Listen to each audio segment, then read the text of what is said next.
Hi everybody, this is Women Empowerment Coach Rima Desai. Today we are doing part 2 of boosting your love life and relationship to find everything that you have been missing and looking for in your relationships. I want you to know, to make the most of this video, it's best for you to have a pen and paper with you because we are going to be doing some cool exercises similar to the one we did previous time. Pardon my red eye. I have some fever. I'm just not well overall. So while I do a summary of our last Tuesday session, I want you to go grab a pen and paper if you don't have it with you. So last Tuesday, we spoke about women in particular and the ability or the skill of starting to say no. No as a powerful word. Hi, Raquel. It's good to see you. Thank you for joining. The power to say no in your overall life and relationships, especially in cultures like India or other cultures where group dynamics, interdependency is very large.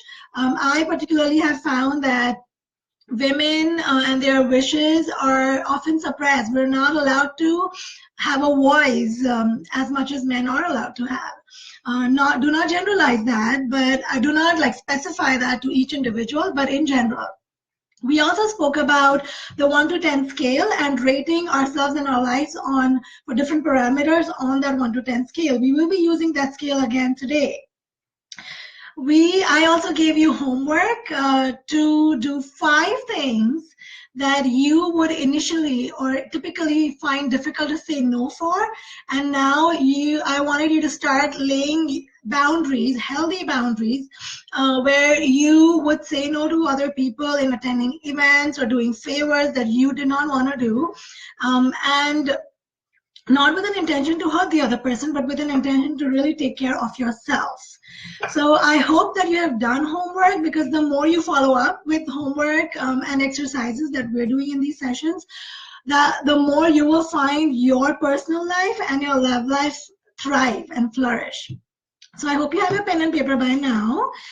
We are going to do this quick exercise to start with part 2 of how do we, it's a large topic, it's a really large topic of how do we thrive in our relationships, in our marriage, or with partners or love life, and get the best out of it, not having to give ourselves completely dissolve our identity, not rob the other person of their identity, and yet have a great relationship together.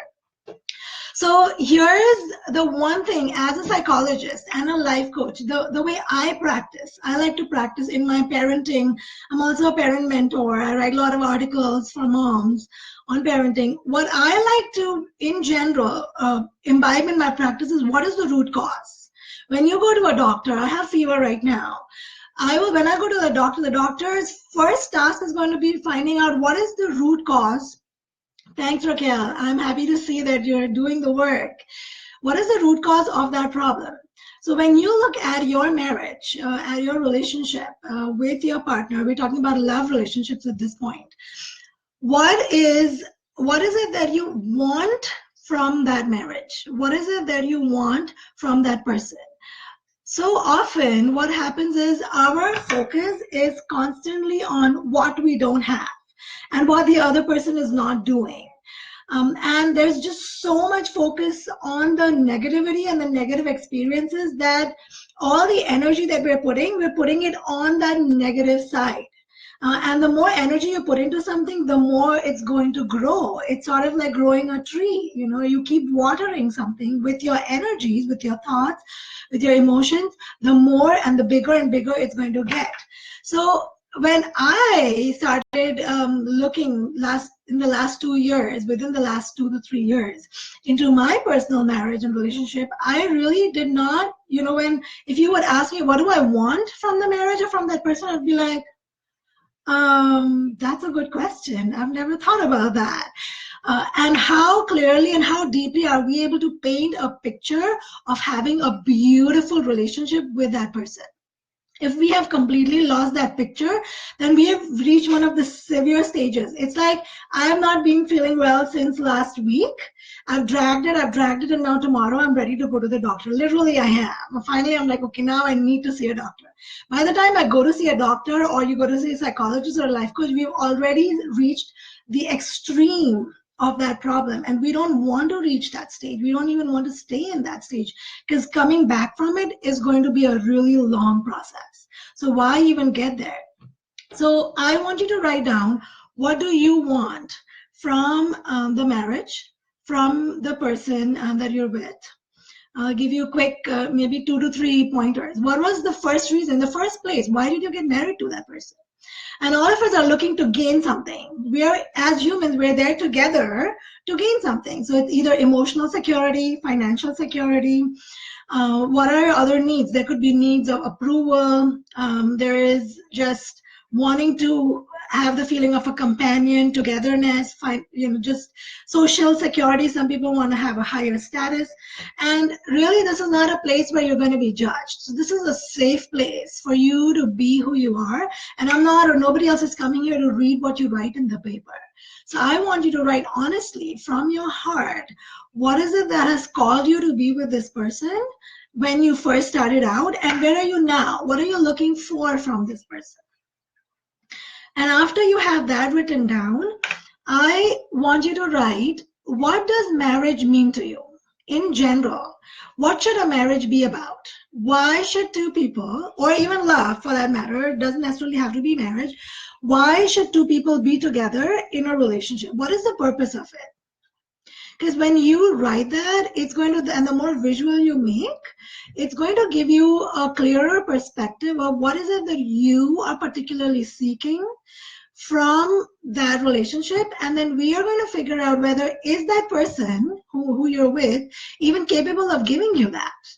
Because so often we keep asking, in our mind, we're thinking, why is this person just not understanding what I'm saying? Why are we always having arguments?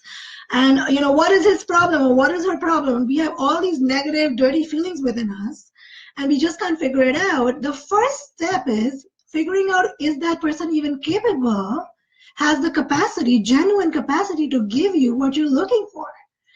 So instead of, what I want you to do is we're aiming at shifting the focus from the other person to here. Because this is what we do in relationships, and I've written here at the back. We have a pigeonhole view to a large extent of life, of ourselves, and the relationship. It's two people coming together, right? And I'm going to tell you a proverb, which is just fabulous. I don't know if you've heard it. It's a very, very empowering proverb that I've heard, a saying, or a quote rather, not a proverb. So when two people come together, let's think of one hand and the other hand, and they want to clap. When we clap when we're happy. And when we clap, we feel happy, right? It's a positive thing.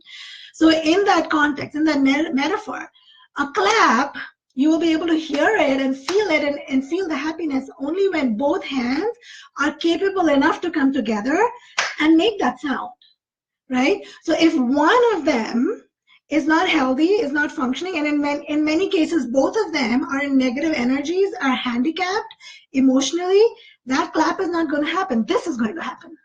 It's going to be butting heads together. Right? So the saying that I want to give you today, I want you to write it down on the pen and paper that you have. I want you to post it somewhere in your house to keep looking at it, keep reminding you. We can have a great relationship together when you have a great relationship with yourself and I have a great relationship with myself. I'll say it again. We can have a great relationship together when I can have a great relationship with myself and you can have a great relationship with yourself. But what we are doing very often is we're literally looking for the other person to make us feel good. We want this because we are feeling empty inside. And it's that example of, I wanted to get a bucket. It's that example that we teach children. Let's assume this is a bucket. And let's assume that there was no plant inside. Okay? That's an empty bucket. Now I want you to fill my bucket. My bucket of love, my heart, is empty. And I want you to fill it. And the other person fills it. And I want more. And the other person fills it. And I'm empty again. And the other person fills it. And at some point, the other person is like, I am empty too. And I want you to fill it. And sometimes, in some cases, both of them are empty. Who will fill whose bucket? And what I want to teach you as women, especially because in Indian cultures, especially Indian Asian cultures, we don't get it from society. We don't get to fill our buckets. We're not allowed to take care of ourselves. We're not allowed to just go out and party when kids are home and we have to cook dinner for them. We're not given that freedom. So for you to start, I'm sorry, that's my lenses. I'm not crying. For you to start filling that bucket within yourselves, we're going to do this next exercise. Okay, I am working on strengthening the you part, the my part, yourself. If I can get you to strengthen yourself and then look at what you want from your relationship, you're going to have a whole different perspective. You're going to have a whole different set of needs. Probably you won't even have that. You won't even need that other person to fill your bucket as much as you're looking for right now. So first, the first exercise that you're doing, I want you to think of 5 things in terms of news, in terms of following other people's lives outside of you that you do that are unnecessary and you are ready to remove them from your life. Because I cannot strengthen this plant by just giving it sunlight. I need to give it the right soil and the right water. If it's not, yeah, this looks funny, doesn't it? If it's not, I need to be able to, if it's filled with germs and viruses and diseases, I first need to remove that disease from within this plant. I need to remove all the toxic emotions and energies and thoughts that I have filled within myself before even anybody else can fill my bucket. So we are constantly, especially in today's world of extra exposure, there's too much sensory exposure, way too much.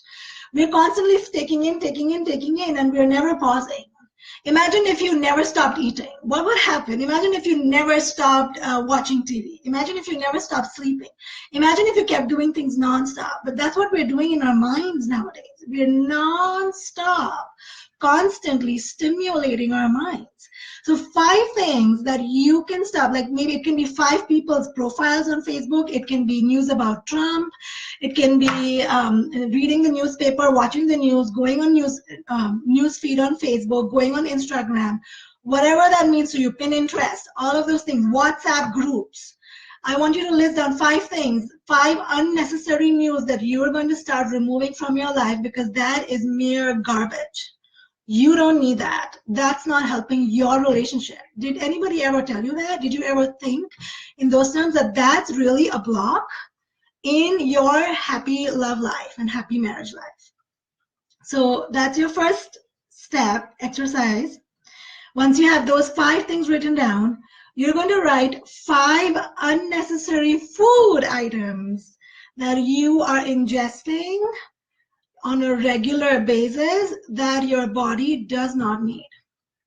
I'm not going to tell you what they are because I trust you're a great judge and you don't need to even tell anybody. It's not a judgment zone. It's a zone to heal yourself over here. So 5 things. I've started giving up sugar. Next thing is coffee. I've given up dairy successfully now. Earlier I would crave on chocolates, which had dairy, but now I don't even do that. So any 5 things that are unhealthy for you in terms of food items and you're ready to, don't go right out tomorrow 5 things I'm not gonna eat anymore, and then suddenly you have a huge withdrawal symptom and you're craving and binging on it. So you can take it one step at a time. Monday, give up one thing. Tuesday, try the other thing, and then one step at a time. So right now we're just listing it down. We're just making it visual for you to be able to see and know your life. Third exercise, 5 chemicals in your house that you don't need. And you will be surprised at how many chemicals we fill our house with. It's toxins. We're living amidst toxins. We have the window cleaner, then we have the bathroom cleaner, we have the kitchen cleaners, then we have, of course, the detergent, we have the dishwashing liquid, the laundry detergent, we have paints, I can keep on listing. It's a huge list. So just go around your house when you get a chance, open the cabinets and see what all chemicals we have. 5 chemicals. I only keep one bottle of cleaning liquid that I use across my toilets, my bathroom. I go very traditional in that sense. Don't need all that fancy, one thing for the bathroom and one thing for the kitchen, and that's all selling tactics for you to be the perfect consumer, for people who are manufacturing it. We don't need that. If you got that down, next thing, we're going to go a little bit stronger now. 5 people in your life. You're going to list 5 people in your life who are mere toxins. You know, like there are people that are friends that you go to, and the first thing they'll tell you, the juicy story that they read in the news. Did you know about that kidnap? Did you read the news how this person was murdered? And did you know what's happening? It's really scary. And they really awaken emotions of fear or negativity within us. And you don't want those people. They could be your supervisors. They could be anybody. And we cannot always completely distance ourselves from people, but we can start creating, like completely remove them, but we can start creating a distance. We can start deciding how much I want to engage with that person. Okay, so 5 people that even if you're not ready to remove them, but just to know, to be aware that there are toxic energy in your life. It could be your partner, you never know. If your partner has very, very unhealthy habits, emotional habits, living style, then that could be one thing. That's like living in a secondhand, being a secondhand smoker. In that sense, we're secondhand emotional addicts several times because the significant other is emotionally extremely unhealthy. Okay.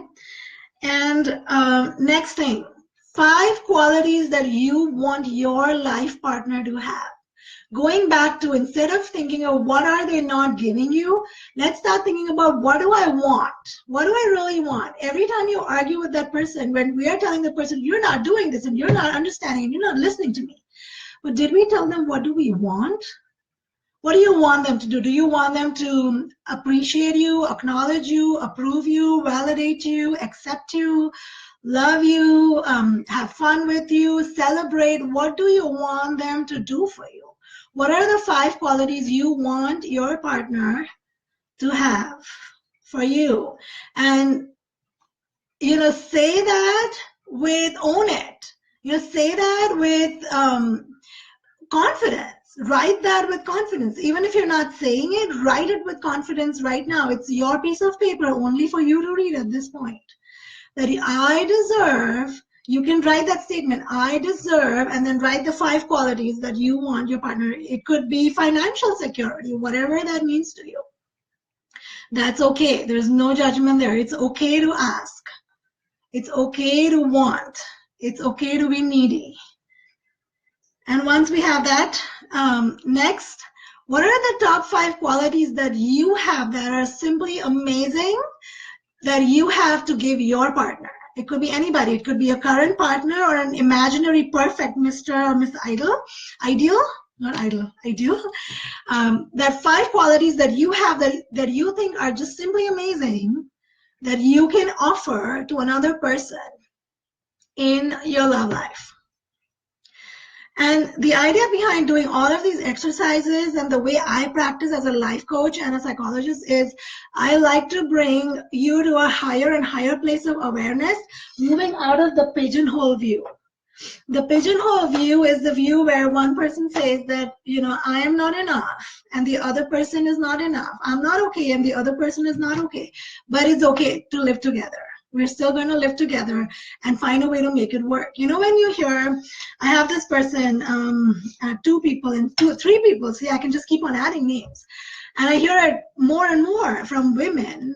This one of them is Amia. And they just feel like it's okay. I just have to get through life somehow.